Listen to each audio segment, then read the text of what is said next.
I love that. Sometimes you don't have a clue. You're going through it in real time, and all you have is faith in yourself and hope. But one thing we do know, and this applies to all of us, underdogs are still dogs. Georgia's national championship. Let's go. See what you did there, Tone. A lot of pressure to answer that question. It is. It's a good question, and it's a better answer. I want that authentic answer. I had no clue. The Stetson Bennett story. I mean, he was a walk-on. Locker number 112A, which he had to share with his walk-on roommate. And then he went to junior college, and now he's the second quarterback to go from walk-on to championship. Brian Greasy did it about 25 years or so.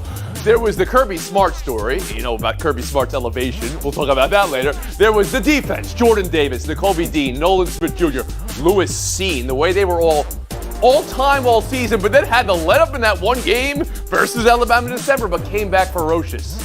41 years of pain, and Alabama-induced trauma, exercised, and gone. The Georgia Bulldogs are national champions. Israel, you had this right. How did Georgia pull it off?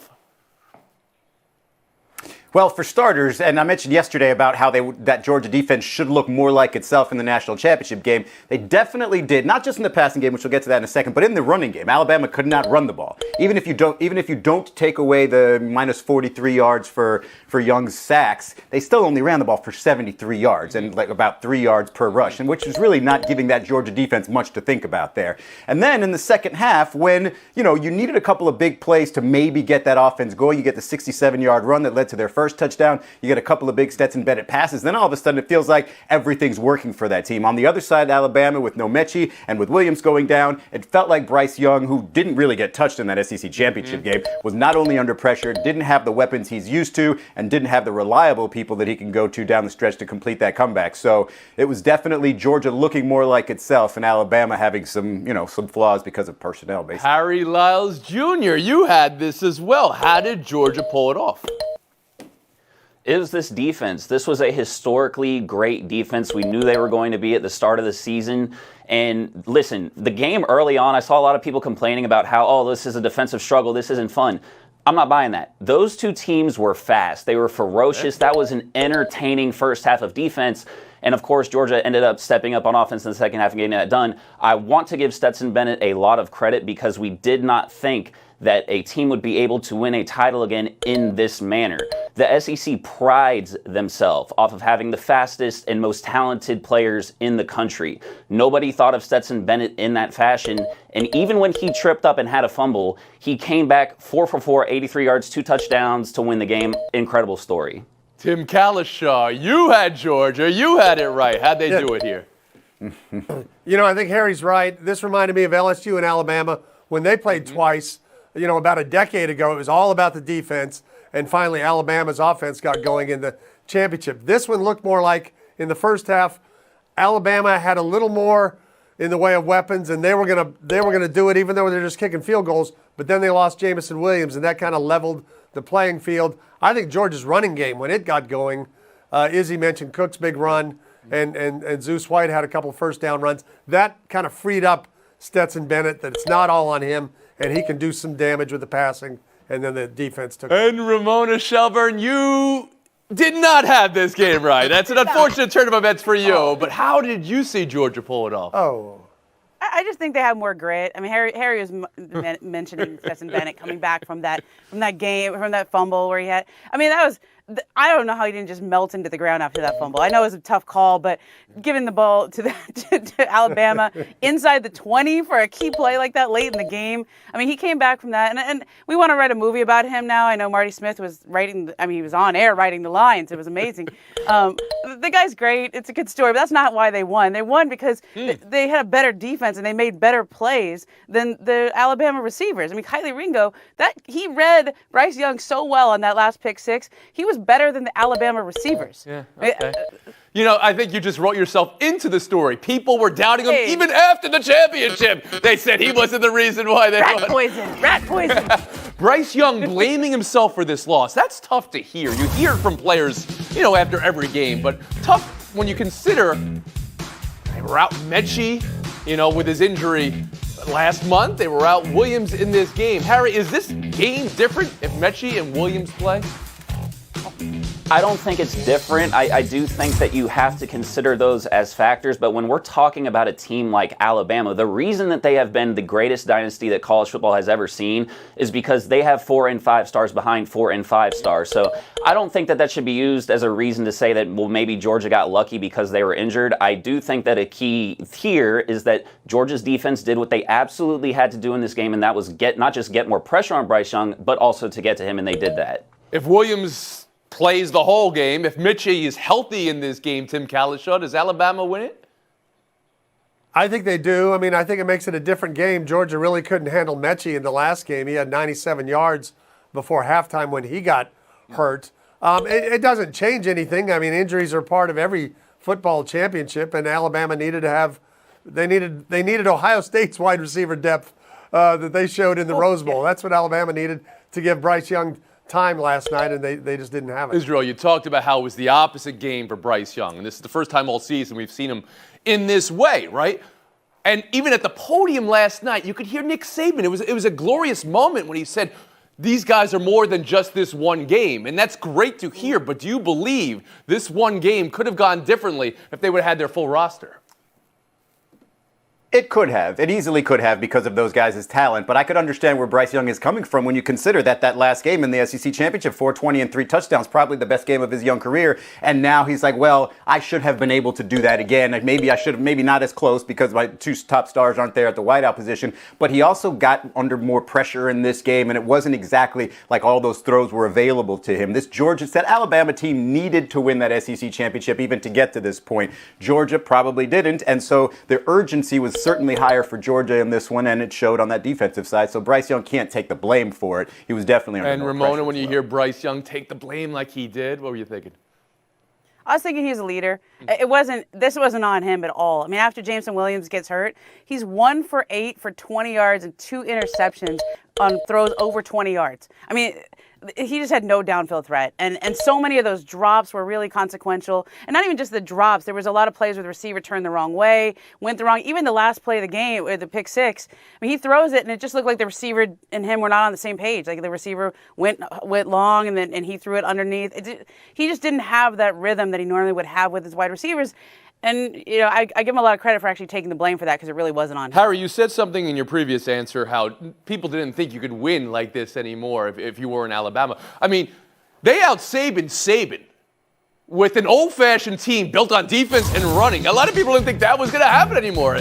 Tim, let's frame this in a question I ask every year. Was this an all-time great Georgia team or a Georgia team on a great run? I think it's a Georgia team that, has a great defense. And when we're watching the NFL 5 years from now, you're going to watch a game and go, were all these guys on that same Georgia defense? Because there are going to be about 8 of them there. But when you've waited 41 years to win a championship, I don't think those fans are worried about how it ranks. They're just glad to finally get one. Israel? Yeah, I think it was an all-time great defense. I think if you look at the way they won games all season long, it seemed to be a formula. It seemed to be around that defense and sort of caretaking an offense and a strong running game. And frankly, I mean, Georgia has sort of tried to been built that way before, just not at this championship level. So it took that extra gear of the defense to be able to complete. Harry? Yeah, we're going to look at this as an all-time great defense, similarly to how we've kind of looked at 2019 LSU's offense and 2020 Alabama's offense as well. I do think, though, that this Georgia team is built pretty well to have a long run if they want to. Ramona? Yeah, this is a great Georgia team. Just flat out. It's been 41 years since they won. I mean, I was texting with all my friends who went to University of Georgia, and this is like the happiest they've ever been in their whole life. Like one of my friends was like, I was 10 when they last won. I mean, you should see the streets in Athens right now. I love hearing those stories. They don't care where Ramona. they rank. You know I do. But you're not getting points by telling us you were texting with friends and they were happy. Okay, fair. I can show you the text. Would that help? No. 2 more questions that are connected. You saw the committee just this week. They failed to approve playoff expansion. And another thing, this was, of course, a rematch from the game a month ago and a one-conference final. So, Ramona, did you find yourself thinking this year proved expanding the playoff wasn't necessary? Or did you find yourself thinking maybe it's more necessary? Well, I think it proves that they are necessary because I didn't care about any other games except for the playoff games. And the Rose Bowl was so darn good, I had to watch it. But the rest of those games, they just become more and more meaningless, especially when you have all the opt-outs and the long break between the That's end of the word that was a hot button topic earlier this week. I mean, I need a tournament that means something. I need something that builds off it. And there's ways to do that. They just need to get in a room and figure it out and undo the way college football is been Tim, you're built. shaking your head no.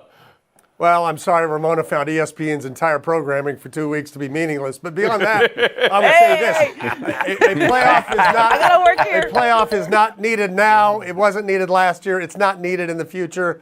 You know, what are we going to do? See how many wide receivers can get torn ACLs on the way to their 16th game? I just don't think it needs to happen. I know it's going to. I know it will. I'm glad it's going to take some time. Israel Gutierrez.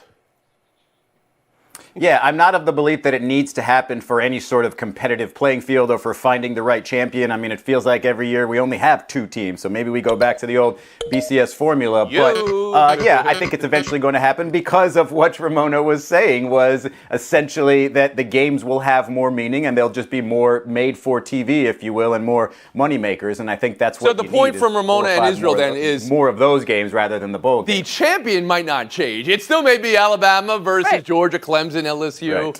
Ohio State. They'll dress it up. But the idea that you're playing more games involving more teams is important just in its own. Harry Laz, you want to make the final ruling here? Yeah, I think that it's going to happen, one, because there's money to be made. We know that they like to make more money. And I think, two, one of the things that people that don't like what's going on right now in college football with opt-outs, I think expanding it is probably one of the ways that you can resolve that.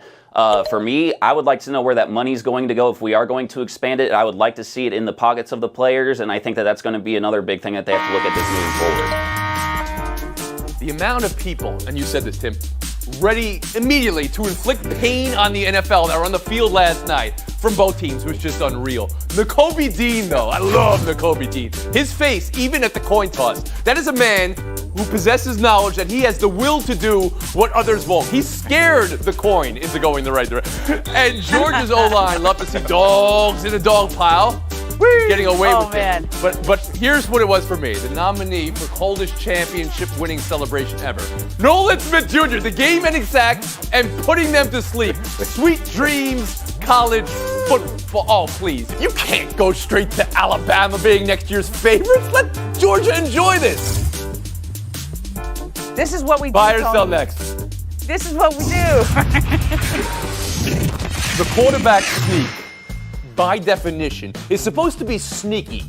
But when teams do it, usually it's always 3rd and 1 or 4th and inches or at the goal line. So I submit to you the sneakiest quarterback sneak ever. Brutally dumb, yes, but none of you saw it coming, so sneaky. New York Football Giants, the team that committed to their coach despite ending the season with 6 straight losses by a score of 163-56. GM Dave Gettleman is out via his retirement. Israel, how can the Giants sell to their fans and a new GM this team with Joe Judge going forward?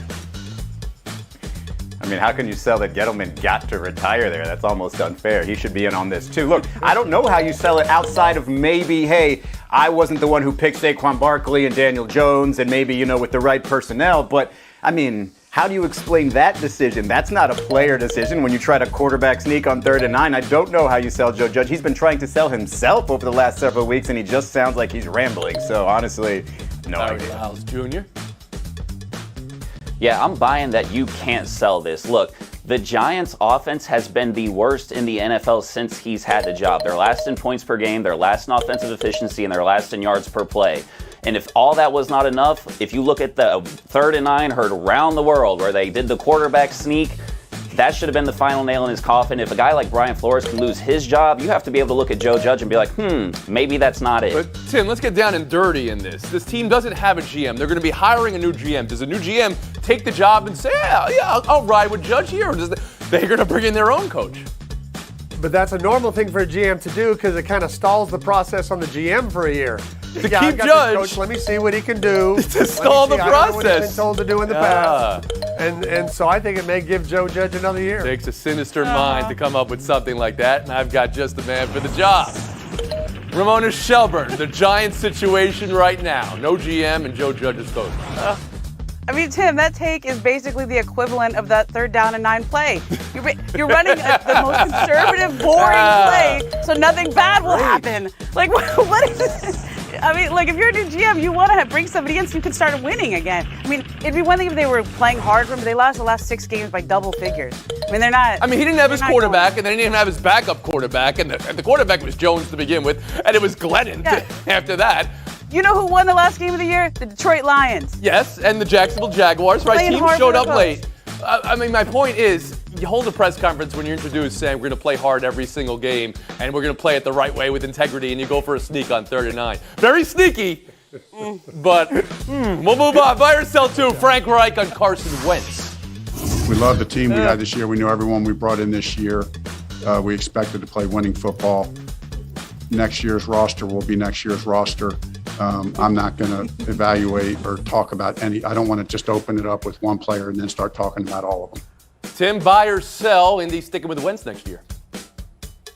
Well, I'm going to buy that he doesn't have to make the decision today, but he also knows this. The Eagles took a $33 million cap hit this year and made the playoffs without Wentz. The Colts got Wentz and didn't make it with him. That's something to watch. Shelburne? I'm buying that as an incredible hedge. Buy Carson Wentz gone. That was a great answer. All right, Harry Lyles, do you think this means Wentz is here or gone?